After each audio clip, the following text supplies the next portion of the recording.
oil is critical. If you don't use the right oil, you're going to run huge risks on your engine. We went to -50 in Siberia, and here in China, we're going to go to +50. That just changes everything, and how we're going to deal with this vehicle in those conditions. In the desert, we're going to need an oil that's going to give us the extreme protection when we reach those temperatures of +50 degrees C. So the oil we've got here is going to be a fully synthetic oil, which I'm putting in to make sure that we get that protection. A grain of sand will actually, inside your engine, will do a huge amount of damage. So what I've got here is I've got some sandpaper, I've got an apple. I'm going to show you what this coarse sandpaper will do to an apple without any lubricant whatsoever. And what it's doing is just removing that skin. And that's what sand does to the inside of your engine. So let's take some oil now on the sandpaper, and I'm going to do the same again, and let's see what it does.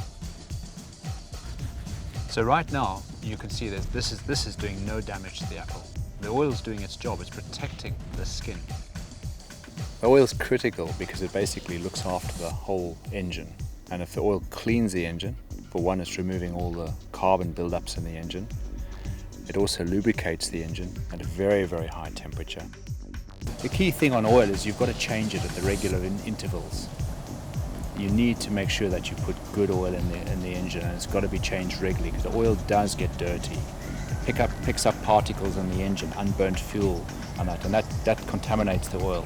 If you leave the oil in the engine too long, it gets thick and sludgy, and that's really dangerous in a diesel engine. So we'll be changing oil every 5,000 kilometers.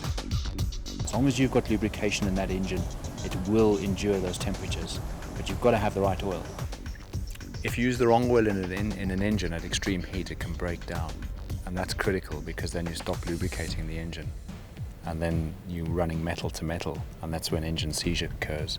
If I take this oil here and just show you that it pours in a very thin consistency.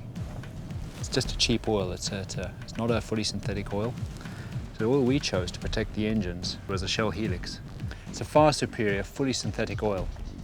And in these extreme temperatures where the engine's running pretty much on its limits through some of the very thick sand we've been driving, I know without doubt that those engines are being looked after. The temperatures, +50 degrees, it's severe. And it's so severe that if we don't have the right oil in the engine, it can lead to catastrophic failure. I take my job very seriously. The lives of the entire team depend on these vehicles. I have prepared these vehicles, and I will make sure that the team come out together with them.